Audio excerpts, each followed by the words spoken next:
Alright guys, स्वागत है आपका इस वीडियो के अंदर। तो यार फाइनली काजू नंबर 8 का 6th एपिसोड आ चुका है और इस एपिसोड का नाम है Sagamihara neutralization operation at daybreak. Okay, तो आपको याद ही होगा लास्ट एपिसोड के एंड में यहाँ पे एक काफी तगड़ा अलार्म बजने लगा था और तकरीबन रात के 3 बज रहे थे तभी एक काजू अपेयर हुआ था सिटी के अंदर। इसके बाद हमें यहाँ पे ऑपरेशन रूम का सीन दिखाया जाता है। यहाँ पे मीना आती है और वो कहती है ओकोनोगी मेरे को स्टेटस रिपोर्ट दो। तो ओकोनोगी बताती है कि यार 2:45 पे एरिया की इवैक्यूएशन शुरू हो चुकी थी और यहाँ पे हमें दिखाया जाता है कि लोगों को ट्रक्स में बसेस में भर भर के ले जाया जाता है, मतलब इवैक्यूएट किया जाता है। ठीक है, और इस काम में जेएसडीएफ इन लोगों की मदद कर रही होती है। ओके, तो जेएसडीएफ ने यहाँ पे आर्टिलरी रेजिमेंट कमांड पोस्ट बनाया होता है लियोन मॉल के पार्किंग लॉट के अंदर। ओके, तो बताया जाता है कि एक होंजो है इधर, उसके आसपास काफी सारे योजूज है और वो बहुत बड़ी मात्रा में है। ये लोग डिसाइड करते हैं कि होंजो को हराने का सबसे बेस्ट जगह सेंट्रल सेक्टर ब्रावो में है। मुझे पता है यार तुम्हें ये सारे वर्ड समझ नहीं आएंगे क्योंकि मेरे को जब घंटा समझ नहीं आ रहे तो यार तुम्हें कहां से आएंगे, है कि नहीं। मीना यहाँ पे यही कहती है कि मैं होंजो को संभाल लूंगी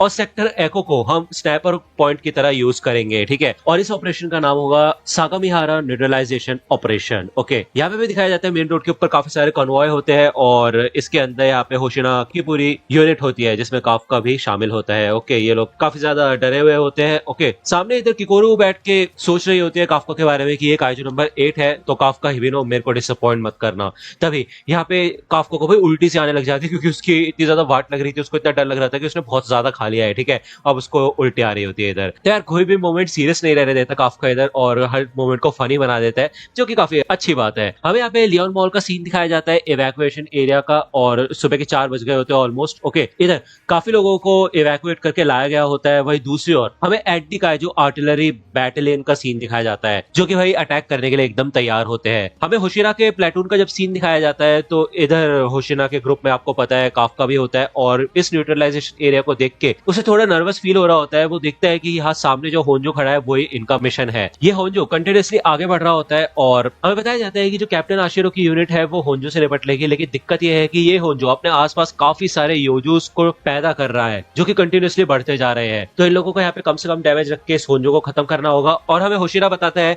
कि जो सारे टॉप मेंबर्स होंगे, जो टॉप डिफेंस ऑफिसर है वो आगे रहेंगे और सबसे लास्ट में रखा जाएगा नए रिक्रूट्स को, क्योंकि ऑब्वियसली बात है यार ये अभी नए हैं और ये आगे चल के नहीं लड़ सकते। ओके, जिसके बाद ये सबके सब काफी ज्यादा मोटिवेटेड हो जाते हैं, चिल्लाते हैं। और दूसरी ओर हमें यहाँ पे जेएसडीएफ आर्टिलरी रेजिमेंट कमांड पोस्ट का सीन दिखाया जाता है। ये लोग इन्फॉर्म करते हैं कि सिविलियन इवैक्यूएशन कंप्लीट हो चुका है और अब ये लोग अपने मिशन पे आगे बढ़ सकते हैं। ओके, ओकोनोगी यहाँ पे ये मैसेज सबको ट्रांसफर कर देती है, जिसके बाद मीना यहाँ पे अपनी लोकेशन की तरफ जा रही होती है। इधर काफका ये कहता है कि मेरे को इस जॉब में अपने आप को साबित करके दिखाना होगा, क्योंकि आपको याद होगा होशिना ने कहा था कि अगर ऐसा ही चलता रहा तो काफका को 3 महीने के अंदर फायर कर दिया जाएगा। तो ये बात तो काफका को पता होती है कि उसको इससे अच्छा मौका नहीं मिलेगा। ये बात वो इचिकावा से कर रहा होता है कि उसको हर तरीके का प्रेशर फील हो रहा है इस समय, लेकिन किसी वजह से वो एक्साइटेड भी है। तो इचिकावा को मन में पता होता है कि यार ये जॉब हमेशा से काफका चाहता था, इस वजह से उसका एक्साइटेड होना तो बनता ही है। तो यही कहता है कि हम अपने पहले मिशन को एकदम सक्सेस बनाएंगे बड़ा सा। यहाँ पे हमें सेक्टर एको में योजूस दिखाई देते हैं, जिसके बाद ये लोग तैयार हो जाते हैं लड़ने के लिए और कूद जाते हैं इस बिल्डिंग से। लेकिन भाई दूसरी ओर भाई काफका तो कूद नहीं पाता, वो तो धीरे धीरे उतर के आता है इस बिल्डिंग से। भाई दूसरी ओर हमें मीना का सीन दिखाया जाता है जो कि अपने स्नाइपर पॉइंट पे पहुंच चुकी होती है ऑलमोस्ट। और अब जो डिफेंस पोस्ट थे वो लोग अपना आर्टिलरी शूट करते हैं इस होंजो के ऊपर, लेकिन इससे इसके ऊपर कोई फर्क नहीं पड़ता। ये जेएसडीएफ के सारे हेलीकॉप्टर्स वगैरह होते हैं जो कि शूट करते हैं इसके ऊपर, लेकिन भाई घंटा इस होंजो को कोई फर्क नहीं पड़ रहा होता, ये अपना आगे बढ़ता रहता है। भाई दूसरी ओर हमें फिर से काफका का सीन दिखाया जाता है। वो कहता है कि वैसे ये उस ट्रेनिंग एग्जाम जैसा नहीं है, इस समय मेरे को बहुत ज्यादा शांत महसूस हो रहा है।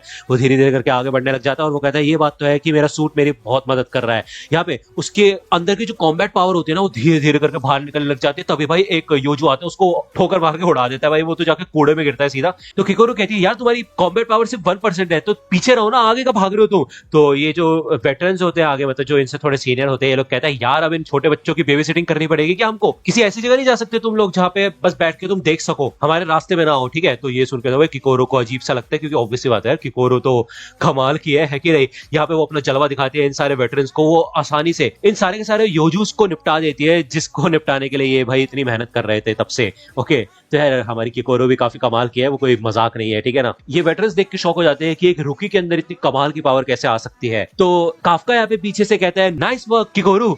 तो किकोरू कहती है तुम्हें और मुझसे क्या उम्मीद थी। तभी यहाँ पे किकोरू का सिस्टम बताता है कि उसकी दिल की धड़कनें तेज होने लगी क्योंकि वो शर्मा रही होती है ऑब्वियसली, है कि नहीं। दूसरी ओर हमें सेक्टर एफ का सीन दिखाया जाता है जहाँ पे इहारो और इचिकावा वगैरह होते हैं, ये लोग भी यहाँ पे योजूस की वाट लगा रहे होते हैं। लेकिन यहाँ पे जब इहारो सोच रहा होता है कि वो काफी कमाल का है, भाई दूसरी ओर वो देखता है कि भाई इचिकावा ने एक काफी बड़े योजू को हराया होता है अकेले। वो बताते हैं कि उसने अपने बर्स्ट राउंड को फ्रीज राउंड में कन्वर्ट कर दिया और ये उसके स्टाइल को मैच कर पाता है, जिससे वो अपनी दुश्मन को धीमा कर सकता है और उनसे बेहतर तरीके से लड़ सकता है। तो ये देख के तो भाई इहारो थोड़ा सा शॉक हो जाता है क्योंकि ऑब्वियसली वो यहाँ पे इचिकावा को अपना कॉम्पिटिशन मानता है। वही यहाँ पे हमें दिखाया जाता है कि हारोइची कैसे अपने दिमाग का इस्तेमाल करके इन योजूस को रोकने की कोशिश करता है। वो एक खम्बा गिरा देते हैं इनके आगे क्योंकि वो जब इनके ऊपर शूट कर रहा होता है तो इनको कोई गोली नहीं लगती है, बहुत ज्यादा फास्ट होते हैं। वही आओई भी यहाँ पे काफी कमाल के स्किल्स दिखा रहा होता है। तो यहाँ पे हमें नाकानोशिमा के ग्रुप का सीन दिखाया जाता है और इसके मेंबर्स भाई यहाँ पे काफी मोटिवेटेड हो जाते हैं इन रिक्रूट्स को देख के और इनका सेल्फ कॉन्फिडेंस लो होने लग जाता है, ठीक है। तो वो बताती है कि उसे होशिना ने बताया था कि काफी नए लोग आए हैं और ये लोग पिछले बैचेस से सबसे ज्यादा बेस्ट है, यहाँ तक कि इनकी जो एवरेज अनलीश कॉम्बैट पावर है वो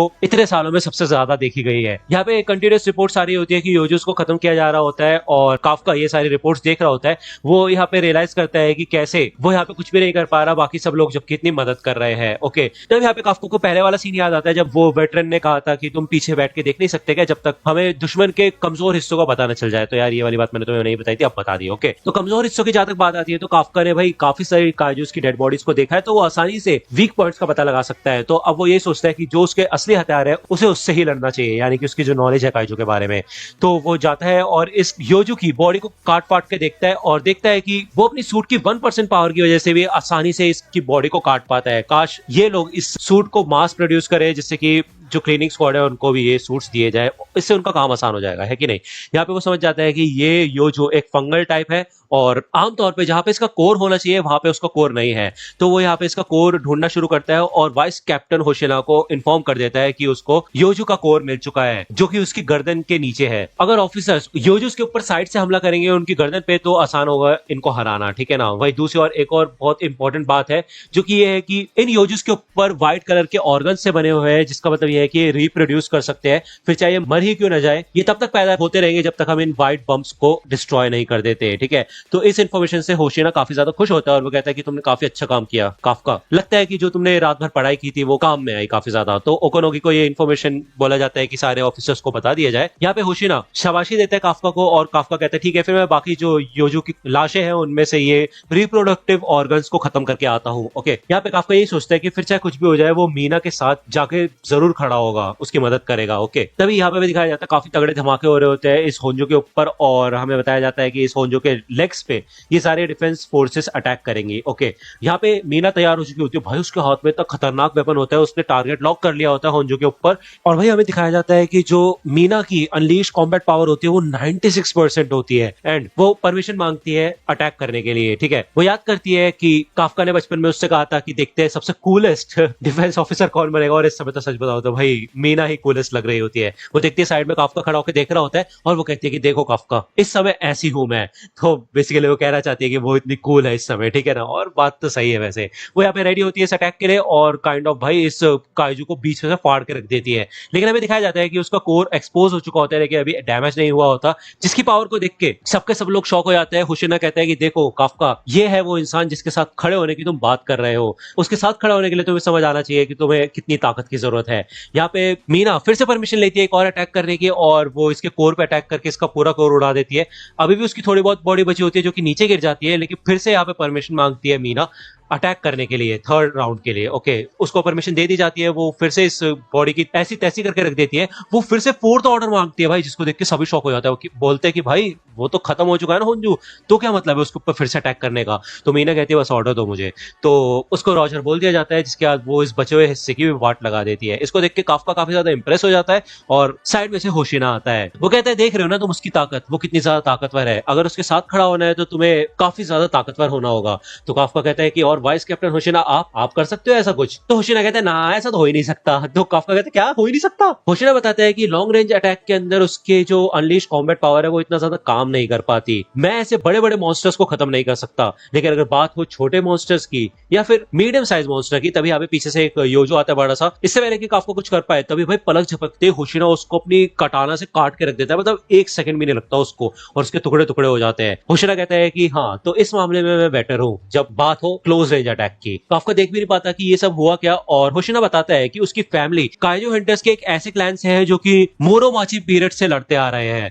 होशिना बताता है वाइस कैप्टन और कैप्टन किसी भी फोर्स के सबसे इंपॉर्टेंट और पावरफुल मेंबर्स होने चाहिए और हर एक को एक स्पेशल इक्विपमेंट मिलता है उनके फाइटिंग स्टाइल्स के हिसाब से। तो होंजो यहाँ पे फाइनली खत्म हो चुका होता है और होशिना कहता है कि देखो होंजो तो खत्म हो चुका है, लेकिन दिक्कत वो नहीं है, दिक्कत वो है कि वो इतने सारे अनलिमिटेड योजूस को क्रिएट कर रहा है लगातार, वो भी उसकी बॉडी के अंदर से। तो यहाँ पे भाई काफी बड़ा झुंड आ जाता है योजूस का जो कि कंटिन्यूसली अंदर बढ़ रहे होते हैं। होशिना भले ही अपने वाले यूनिट को बोल देता है कि तुम लोग जा सकते हो और आराम से ब्रेकफास्ट कर सकते हो क्योंकि सुबह हो चुकी है, हम लोग ये सब संभाल लेंगे। वेटरन्स को ये बात सुनाई देती है तो वो कहते हैं हे बच्चों देखो अब तुम्हारा काम हो चुका है, अब हम तुम्हें बताएंगे कि सिर्फ अनलीशिंग पावर से कुछ नहीं होता, ठीक है ना, चलो चलते हैं दोस्तों। तो ऑब्वियसली बात है यहाँ पे यार ये लोग खड़े तो होते हैं लेकिन ये जाने के लिए तैयार नहीं होते घर पे, इनको पता होता है इनको लड़ना है, ठीक है, तो ये आगे बढ़ते हैं। भले ही ओकोनोगी देखते हैं कि सारे के सारे जो नए रिक्रूट्स हैं वो थक चुके हैं, लेकिन होशिना यही कहता है कि ये एक काफी बड़ा न्यूट्रलाइजेशन था उनके फर्स्ट मिशन के हिसाब से। अगर वो इस लेवल को पार कर लेते हैं ना तो भाई वो अलग ही लेवल पर पहुंच जाएंगे। इसी समय ज्यादातर ऑफिसर्स अपना करियर खत्म कर लेते हैं ज्यादा से ज्यादा 20 से 30% की पावर को अनलीश करके, लेकिन सिर्फ कुछ ही होते हैं ऐसे जो कि आगे चल के कैप्टन बन सकते हैं। उनमें से एक मुझे ऐसे लगते हैं कि कोरो शिनोमिया हो सकती है और दूसरा हो सकता है रेनो इचिकावा। इहारो कहता है कि भाई मैंने 5 साल बिताए टेक्निकल कॉलेज ट्रेनिंग में हर दिन, लेकिन उसके बाद भी मैं इस बंदे की बराबरी क्यों नहीं कर पा रहा। तो भाई इचिकावा सच में काफी कमाल का होता है। ये लोग आगे बढ़ते हैं फ्रंट लाइंस पे लड़ने के लिए, ठीक है। जब ये लोग यहाँ पे पहुंचते हैं तो देखते हैं कि इधर एक योजो होता है, उसके पास एक क्लीनिंग स्क्वाड का बंदा बैठा होता है। तो ये लोग कहते हैं तुमने अलार्म नहीं सुना क्या, यहाँ पे क्या कर रहे हो तुम, और अभी वैसे क्लीन अप क्रू की जरूरत नहीं है, जाओ यहाँ से। तो वो जो बंदा बैठा होता है वो कहता है यार ये भी सही नहीं है, जो रिप्रोडक्टिव ऑर्गन्स मैंने इनके अंदर लगाए थे वो पूरी तरह से तबाह हो चुके हैं। पता कैसे चला उनको इसके बारे में? लगता है ऐसा है कोई इस फोर्स के अंदर जो कि काइजू के बारे में हर एक चीज जानता है, जो कि और कोई नहीं बल्कि भाई काफका होता है। और ये बंदा वही है जो कि हमें दिखाया गया था जो काइजू था अजीब सा, ठीक है। ये पूछता है कि क्या तुम लोग कुछ जानते हो, और इसकी भाई शक्ल ही अजीब सी हो रखी होती है। तो अब पता नहीं आगे क्या होगा। ये एपिसोड यहीं पे खत्म